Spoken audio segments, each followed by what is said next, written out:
there. We shall see. That's on what radar signature says. Alright, turn green, please. Right there. Listen for you can hear some of the larger hail hanging out the windshield on top of the car as we go along here.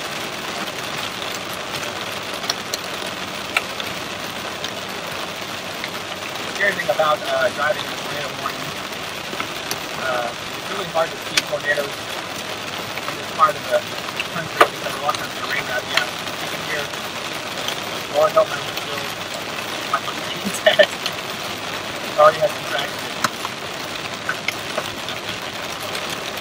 It's raining so heavily, it's hard to know just how large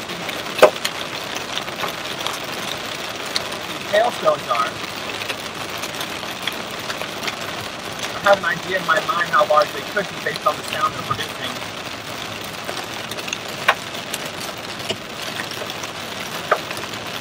Alright, I am back, and over there you can see where I believe a tornado is starting to enter the picture here. I am extremely nervous. I am not 100% sure, but that looks freaky, folks. I feel like somewhere over that tree line there is a tornado.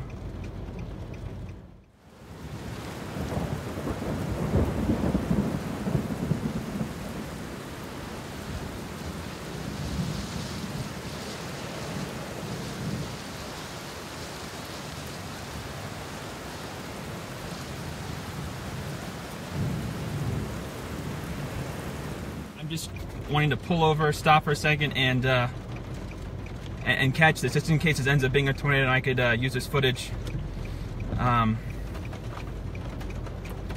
Jesus. And I mean that sincerely. Oh my gosh. Hey Cody, are you seeing this? I am just north of Russellville. If you want to track with me, Russellville, Alabama. Cody, if you're on the line there, I don't have radar pulled up here. I am going to I'm going to move on ahead here.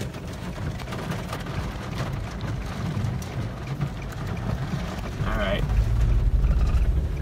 Whoop. That is something fierce. In 0.1 miles, turn right. All right, I am going to turn back around here. I just feel like that's got to be something. The way this looks, of all my years watching tornadoes, this just looks. Turn right. I'm going to turn around here, come back around. Yeah, there's cars pulling over on the side of the road. I'm going to go back and turn around and see if that. In 0.1 miles, turn left. And then all right. Turn left. Cody, I'm getting it, man. I'm going to go back and turn around. Turn left. And then turn left. All right. All right, see that thing? That has to be something. That looks nasty. All right.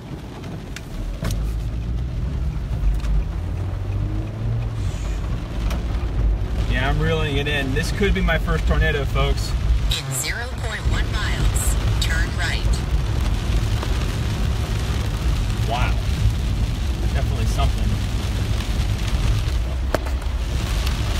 Turn right.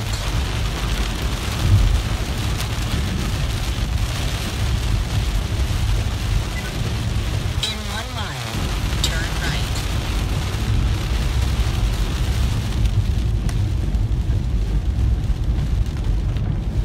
Cody, rain wrap rotation looks to me. Yeah, I know I couldn't find a signature. That's why I'm kind of confused, Cody. Kind of going on the fly here, but do you see that green? Look at that greenage, Cody. Oh my goodness, that is crazy. I am turning around. Not gonna mess with, not gonna put my life in jeopardy. That is the greenest looking thing I've ever seen.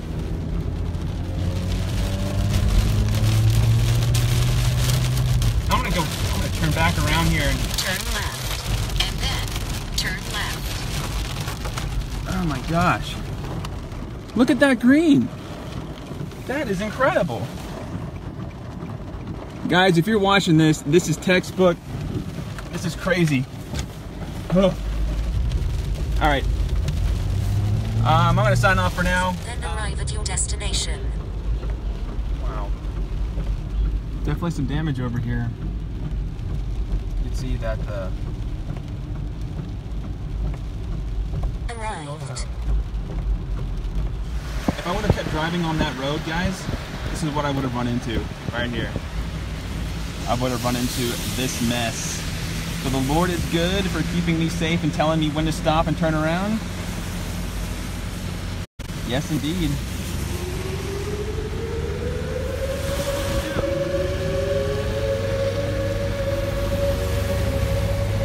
Check out some of the signage that got blown out.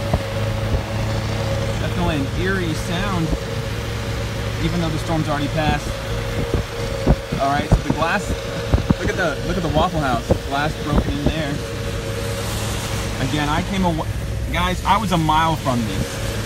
So this confirms, most likely confirms, that what I saw there on that last live vid was in fact a tornado. Just doing some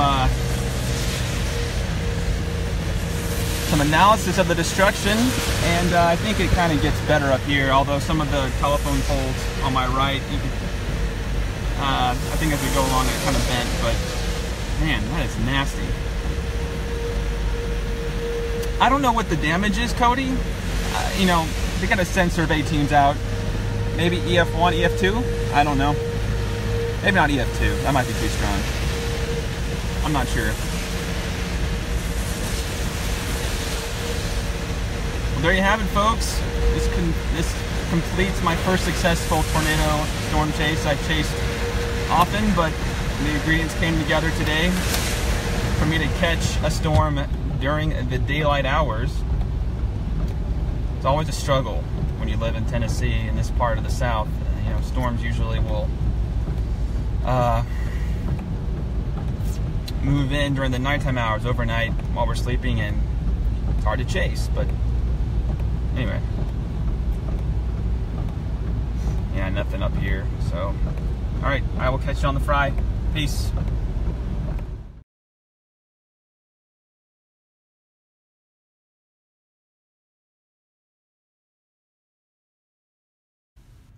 All right, this is my first official storm chase commentary detailing the epic adventure I had on Monday evening chasing the Russellville tornado.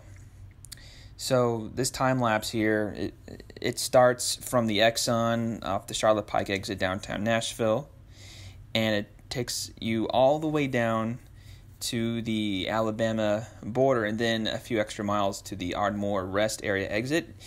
A couple things about this time lapse. Number one, this transposes over 3 different risk zones from slight to enhanced to moderate. Number two, the further south we go, the more rain and precipitation we encounter, indicative of enhanced lift and instability. And lastly, you'll note some of the breaks in the clouds, which for a few brief seconds unveil the bulging cloud tops above the layer of stratus and stratocumulus clouds. And just for fun, I ordered the wrong iPhone car mount for my dashboard, which meant in order for my phone to stay on without falling over the entire time, I had to use 2 Jiffy Lube coupon booklets and all my Rogue CDs lying around to kind of create this fortified wall that was in between the phone and the mount. So my first point of troubleshooting was making sure my phone would not collapse at any point during the storm chase. All right, the hail was definitely a unintentional find. The Chevron there in Athens, I was simply pulling over to get a drink and kind of refresh the scene for me, kind of chart my course and strat the rest of the day. And before you know it, some dime-sized hail starts to fall and then gradually increases to quarter-sized hail.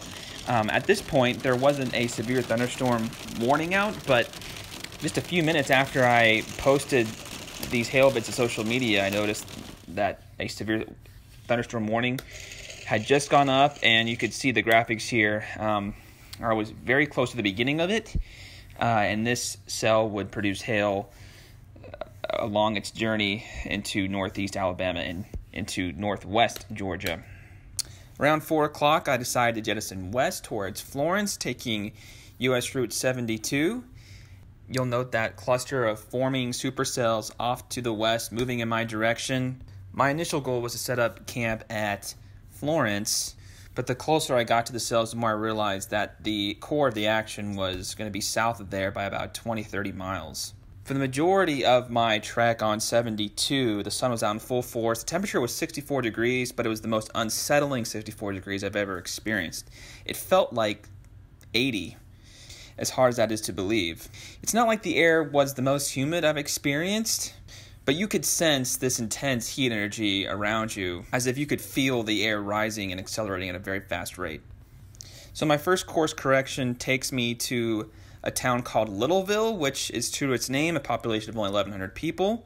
This is a small community just northeast of Russellville.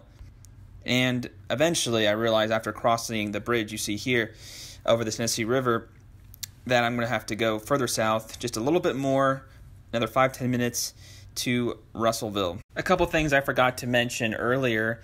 Number one, the hail vid, as you saw in the comments, got picked up by ABC and weather.com. I never could find out if they actually used it, but I was definitely contacted by multiple people for footage proxy. The other is just the overall feeling I had on the drive down. I just felt like something big was going to happen. I didn't know what exactly, but I just felt good that I was making the right call with this chase.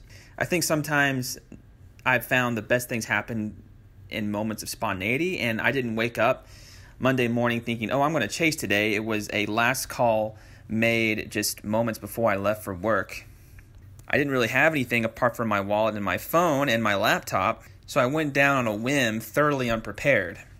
But the combination of the moderate risk, which happens only 1 to maybe 3 times a year, at least within 50-70 miles of the mid-state, in conjunction with the storm timing, i.e. these discrete supercells were forming well within daylight hours. And as some of you know, oftentimes severe weather strikes overnight. In fact, Tennessee leads the nation in nocturnal tornadoes, or rather the percentage of nocturnal tornadoes compared to the total number of tornadoes. So pouncing on this storm just due to daylight was huge. Alright, so you see this tweet from the National Weather Service in Huntsville. I did not get this until after I'd gotten home, but man, talk about timing. When it comes to storm chasing, it really features a balanced blend of luck and skill. And man, was the luck, or as I like to say, the providence was on my side the whole way.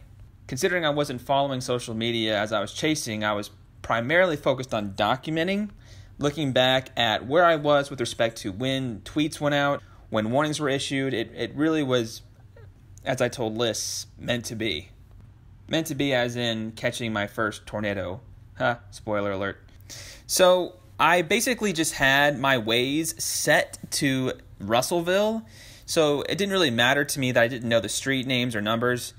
That technically is a storm chasing no-no. You pretty much have to know where you're going, but I guess we've entered this digital age of relying on apps instead of maps. However, my first major error in this chase was not having a thorough understanding of the geography, given I had never been to this part of Alabama before. So Andrew Jackson Highway is a very long highway that runs mostly north to south. This road will ultimately lead me to the monster, as you'll see in a second. But before I reach it, there's definitely some heavy rain and hail, mostly nickel and dime size, not as big as the quarter-sized hail at the Athens Chevron. Alright, so this is the moment you've all been waiting for, the point when I realized what I had just gotten myself into. As a disclaimer, let me just say I've watched the replay of the April 27, 2011 ABC 3340 severe weather coverage led by the legendary James Spann. Having watched the coverage so many times, just from a visual standpoint, I knew that there was a good chance, just seeing the difference in coloration straight ahead, the subtle striations in the cloud bases, the rain-free base, the darker columns off to my right, factor in the fact that I've taken severe weather courses at the University of South Alabama, I realized the stage was set for me to see something absolutely nasty. To illustrate my point, here's just a diagram of a standard supercell containing a tornado. I won't go into all the features, but when you take a look at this map and the labeling, the criteria, and then you compare it to what I was seeing, you can tell there's probably a tornado coming into view. All right, back to the footage. Let me just quickly cover the psychology of what I was experiencing. Basically, I was a nervous train wreck. I had been on so many failed tornado chases in my life. The fact I can visually confirm the likelihood of a tornado without having radar at my disposal due to the fact I was documenting, which is my second big no-no, have a way of knowing where the tornado was going. My ignorance on this matter was the number one reason I was nervous. I had just passed a vehicle on the side of the road moments before pulling out my camera, so I had all these thoughts racing in my head. Was I too close? Am I in the damage path? Do I need to get closer? Do I need to stay where I'm at? And keep in mind, I've never been to Russellville in my life. So apart from the gas stations I had passed on the highway leading up to this spot, it's not like I had any idea of a place I could anchor down on such short notice. As you can tell by my driving, I believe I make 2 turn back loops from my original starting point, which tells the audience I'm tied between fear and awe. Again, not sure of if this tornado was coming right at me or going to move on straight in front of me. I was torn going back and forth between trying to capture gold while also thinking about my family and what they would want me to do. I knew I was coming in from the north. I knew that much. So if this tornado was going to turn, the odds were it was going to turn away from me, not towards me. So having that in mind, really didn't budge a whole lot in this footage that you're seeing. And I'm glad I circled back to capture a closer look because you could see the green in this storm was off the charts. People ask me, what does the green mean? And while the verdict is still out there, I believe the leading consensus is the combination of hail and precipitation refracting light as it falls within the storm in conjunction with a setting sun. So you have the red rays from the sunset interacting with the blue light that's emitting off the precipitation or something like that. However, anytime you see green, the old adage is a tornado is not far behind. That's not always true. I think it's mostly a sun setting versus hail core heavy precip band.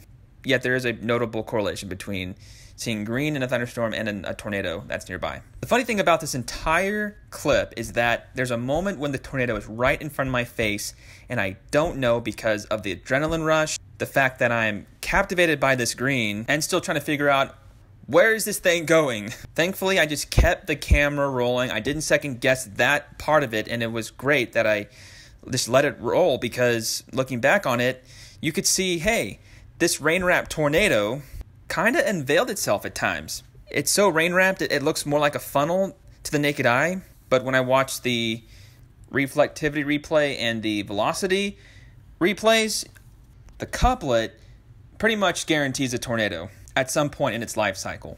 Ultimately, I head back to another Chevron and take shelter just to play it safe. Inside, I talked to some locals who are telling me they just heard from someone. Apparently, the Walmart had just gotten hit, which immediately triggered this theory that in small towns, Walmarts are like tornado magnets, at least for Alabama.